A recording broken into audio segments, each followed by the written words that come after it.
You're listening to the Integrated Music Teaching Podcast from TopMusic. Tune in weekly as we interview music teachers and experts from around the world to explore creative activities and ideas that build learning connections in students. Our integrated music teaching approach will deepen your students' understanding of musical concepts, engage them in critical thinking, improve their reading and performance, foster their curiosity, and prepare them for a lifetime of music making. Hi teachers, and welcome back to the Integrated Music Teaching Podcast. I'm your host, Tim Topham. It's wonderful to be here, and I'm looking forward to getting into today's episode. But I did want to tell you firstly about a freebie that you might not be aware of. It's one of our most popular marketing freebies, actually. It's called our Find Students Fast ebook, and you can grab it right now at topmusic.co/fast. And this is the ebook for you if you would love to find another 3 to 5 students in the next few weeks. Because what we do in this is give you a checklist of the simplest, lowest hanging fruit that you can pick to find those students as fast as you possibly can. And it's really achievable, really manageable, and great if you've perhaps moved to a new location or you've seen a bit of a drop-off over the summer holidays, whatever it is. If you'd like to find some students fast, head over to topmusic.co/fast. I hope you've enjoyed the last couple of weeks. We've had a little bit different. We did some narrative stories about teachers using the PRESTO framework. I do hope you've enjoyed that. One of the questions that I've actually been getting from teachers, and even some of my own team members as well, is now how does PRESTO fit within the IMT framework, the Integrated Music Teaching Framework? Clearly at TopMusic, we love frameworks, right? In fact, I think I've probably created at least a dozen over the last 10 years. I can think of 4-chord composing is a framework for teaching chords. Notebook Beginners is a framework for teaching with no books for the first 10 weeks of lessons. By the way, my first book, which is called Notebook Beginners, is coming out later this year. It's all about that framework and how it came to be and helping you use it in your studio. That's very exciting. Back to frameworks. What else have we got? Teaching the 12-bar blues framework. We've got frameworks for group lessons, business, admin systems. In fact, just about all of now what have we got, 50 courses in Top Music Pro inside our membership are frameworks of some sort for music teaching or business success. In fact, if you've used any of these frameworks, and I know a lot of people have used Notebook Beginners and 4-chord composing, members or not, I'd love to hear whether these frameworks have been helpful for you, because it does take a lot of thinking to come up with these. I actually really enjoy doing it. But as you'll see today, I'm actually going to be unpacking how these frameworks change over time, because that is one of the things that happens. Because these are quite useful, living, working documents, they do change over time, and that's why I wanted to record this episode. But I'd love to hear what's your favorite, if you do have, of any of our frameworks. Indeed, you could even let us know if one of the roadmaps has been helpful. We had the original 6-step member roadmap, still used by many today. That's in our membership. That came out in about 2017, I think. We've got the Studio Launchpad for starting your studio. We've got the online Studio Launchpad. We've got the Music Teacher Startup Success Path. We've got the Studio Success Path. We've come up with these. All of these are designed to help you step through a process that might otherwise be a little bit hard to follow, I guess. So if you do have a favorite, I would love to hear about it. Just head over to our show notes topmusic.co/episode 337 and scroll to the bottom. Leave us a comment which has been your favorite and perhaps why. Or you can also share your response on any of our social media channels. Anyway, back to PRESTO and the Integrated Music Teaching Frameworks. These are designed to condense and summarize everything we've learned working with teachers over the last decade. So I couldn't have created these in 2010 or 2015 even. It's because of all the time I've spent with teachers over the years that I've been able to start formulating these into some structured ideas. And when developing any kind of framework, it does go through iterations and changes over time. The more I discuss my thinking with others, and the more I'm challenged to explain what I mean, and the more I write about it, as has been happening with the Notebook Beginners book, and also my next book, which will be coming out next year, which is all about the PRESTO framework and integrated music teaching, the more I'm able to refine and concentrate what I'm trying to explain and get in front of teachers. And during 2023, I've already presented and will be presenting about my concept of integrated music teaching over about 10 times, I guess, to various teacher audiences in Australia and the United States and online, both teachers in schools, teachers of multiple instruments, classroom teaching, and instrumental teachers.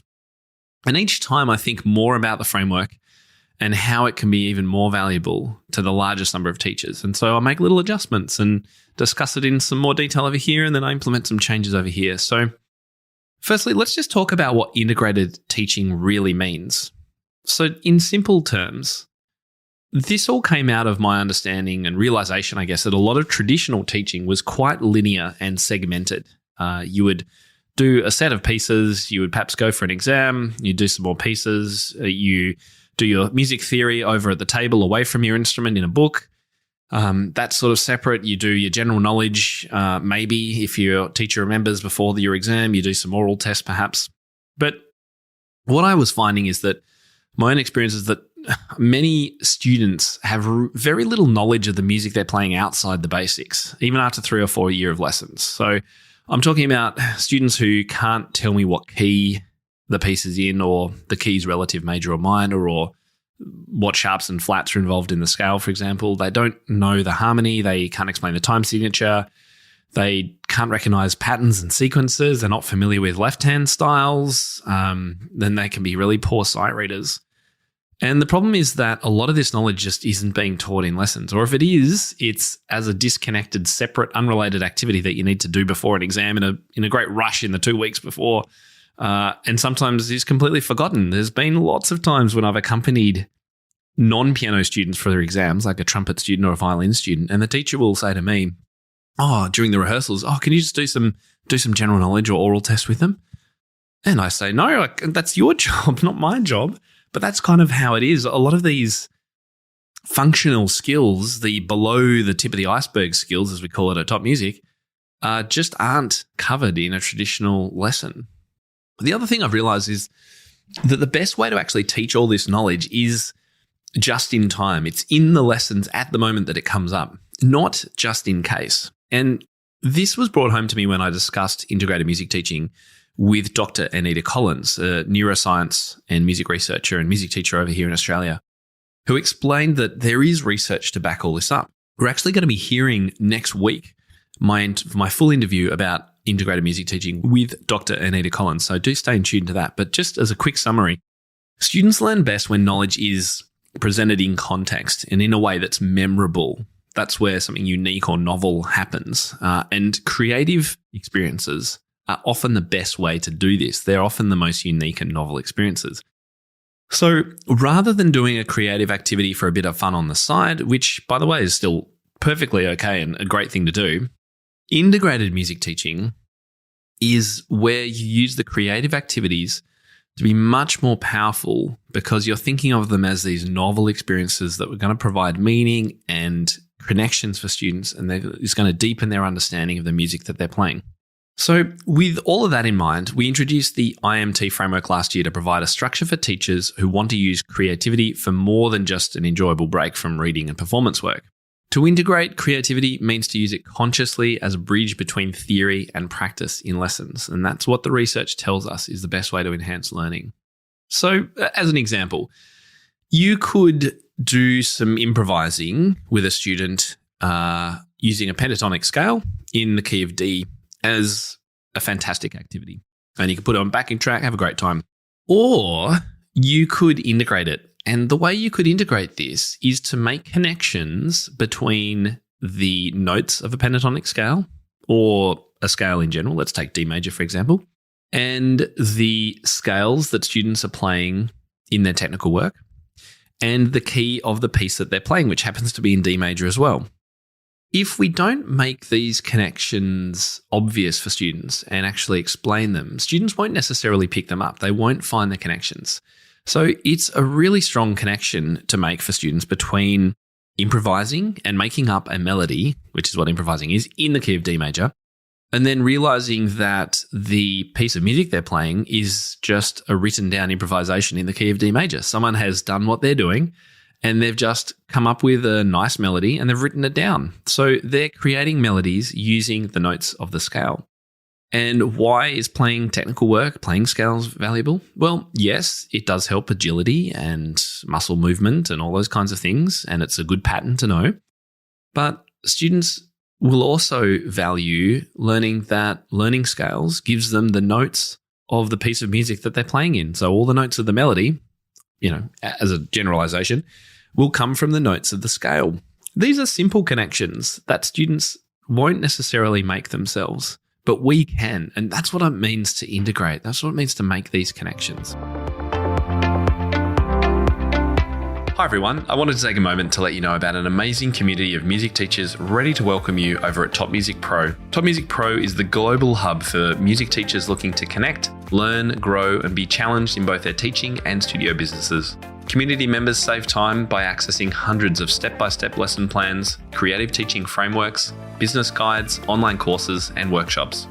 We offer training in topics as diverse as music technique, lead sheets, website building, intermediate repertoire, group teaching, and special needs teaching. We also save you money through our extensive discounts, including those with Music Notes, Sheet Music Plus, Music Room, Office Depot, Tonebase, and many more. And if you like sheet music, all our members get a free book of studio licensed, beautifully engraved sheet music each and every month. As a valued podcast listener, you can check out the TopMusic Pro community free for 14 days by heading to topmusicpro.com, clicking Join Now on our studio tier, and using the special coupon code IMTPOD23. That's all one word. So that's IMTPOD23. We can't wait to welcome you inside.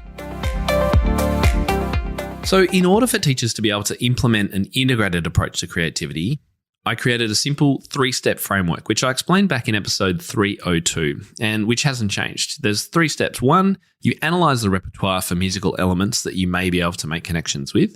Step 2 is you find connections that you can make for students, and that can be in the current piece. So within the same piece, it could be to other pieces the students learnt, or can be to more generally the student's life and interests and things like that.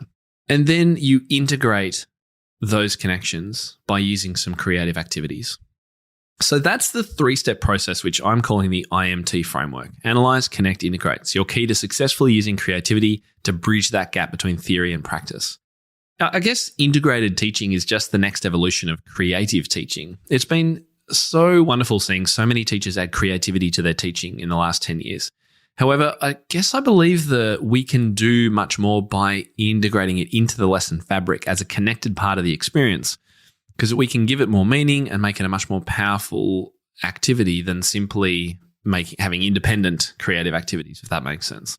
So I'll come back to the IMT framework in a minute, but let's just talk about the 3 pillars, because when I introduced integrated music teaching, I talked about 3 pillars, and you may remember me discussing these in episode 301. The 3 pillars were a student-first approach, question-centric teaching, and multimodal assessment.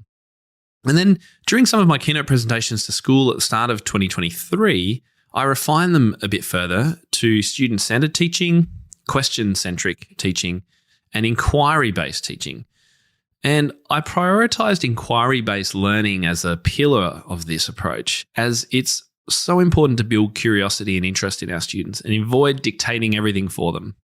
However, I've more recently realized that this is kind of encapsulated, I guess, in the student-first and the question-centric approaches to teaching.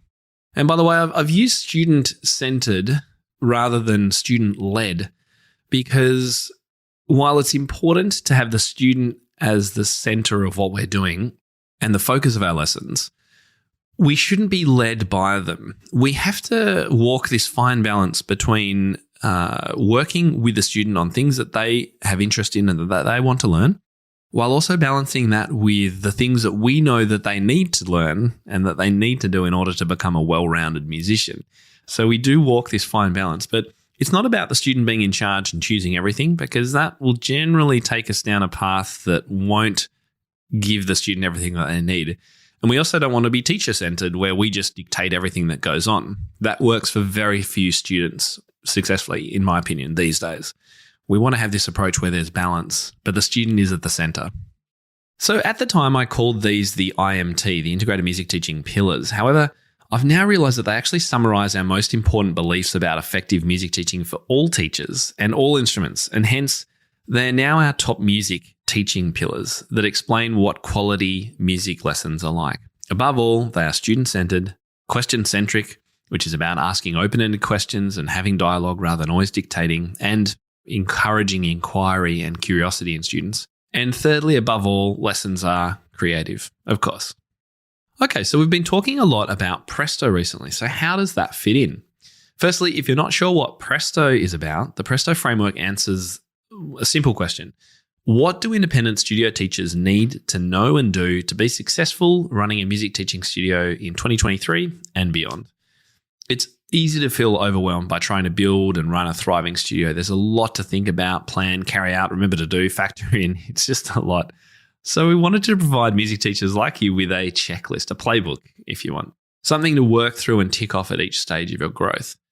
So for more on this, you can check out episode 332. That's topmusic.co/episode 332, and a blog article as well that we've got at topmusic.co/introducing the Presto framework. You can Google that. I'm sure it will come up. So the question that I posed at the top of this episode was, how does that fit in with the integrated music teaching and the pillars? And here's how it all works. So the Presto framework is held up by our top 3 music pillars. I actually envisage it as a circle with the 3 pillars encompassing the Presto framework, but you could see it as 3 pillars actually holding up the Presto framework, as in if it was a building. Presto outlines all the most important considerations for music teaching and business, but it's supported by those 3 pillars. If you don't align with the 3 pillars, then not much about the Presto framework will make sense. So you can see on the show notes for today's episode if you want to see an image of how I visualize this. So the IMT framework is just a subset of the letter P in Presto, which stands for pedagogy. So starting with the big picture, we've got the 3 pillars.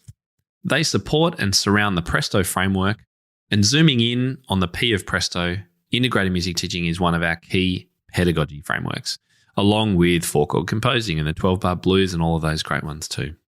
So I hope that brings a little bit of clarity to how it all works, and hopefully you can get a sense of how my mind works too in creating these. And I think the IMT framework and the pillars, it took me at least, 9 months, I guess, of 6 months of iterations to come to that conclusion that that's the best way to explain everything that we believe and what we do and what teachers should do as well.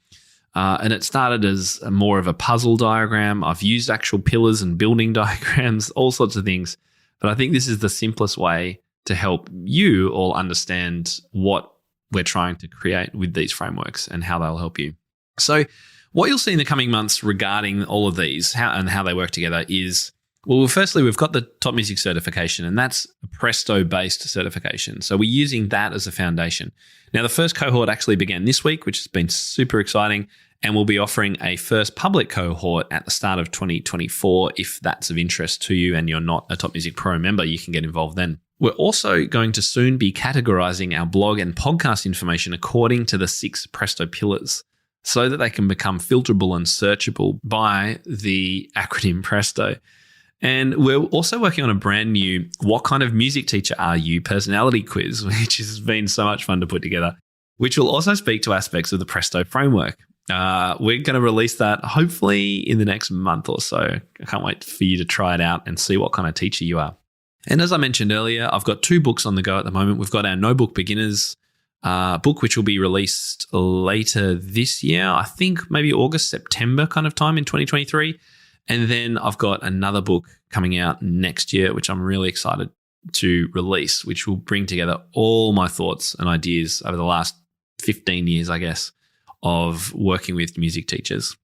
Now, make sure you check out next week. It's my full interview with Dr. Anita Collins on her views about my integrated approach to music teaching and how the research backs up what we've been talking about. This was really, really exciting for me because once I came up with the framework, I really wanted to speak to someone who knew the research around music education and music learning to say, am I on the right track with this? I think this is how it works, and I think this is the best way to go forward. But what does the research say? So if you've been wondering when we talk about IMT, the integrated music teaching approach, being research-backed, and you're like, oh, come on, Tim, show me the research. Well, that's what we're going to be unpacking next week on the podcast. I can't wait to share that with you. Now, if you're a guitar teacher or you know a guitar teacher friend, then make sure you get them to check out our Top Music Guitar podcast this week with Michael Cumley. It's episode number 57. It's all about guitar secrets and insider tips for beginners, online funnels, and Facebook ads with Dan Lopez. If you'd like to find out more, you can head over to topmusic.co/guitar057 or just search for the Top Music Guitar podcast on Spotify or whatever podcast app you're listening to this show on. It'd be great to have you take a listen. That's the end of the show for this week. Thanks for joining us, and I look forward to unpacking my interview with Dr. Anita Collins with you next week. Bye-bye. How do you keep up to date with all the latest trends and research into music education? How do you connect with other teachers around the world and make sure your teaching stays fresh and relevant for students of all ages and stages, both now and into the future? I created our Top Music Pro membership to be the one-stop shop for music teaching resources, training, support, and community, and I'd love for you to come and join us inside. With over 40 comprehensive training courses, hundreds of teaching demonstrations and lesson plans, free monthly sheet music, discounts, and all the business and pedagogy support you could ever need, Top Music Pro is the community you've been looking for. If you're ready to level up your learning from the podcast and join thousands of other teachers in our global network, head over to topmusicpro.com today. If you enjoy this show and want to hear more of our work, be sure to subscribe to this podcast wherever you're listening today. For links and resources mentioned in this episode, visit us at topmusic.co/podcast or check out the show notes. I'm Tim Topham, and this is the Integrated Music Teaching Podcast, a production of Top Music. Thank you so much for listening. Enjoy your week ahead, and I'll catch you next time.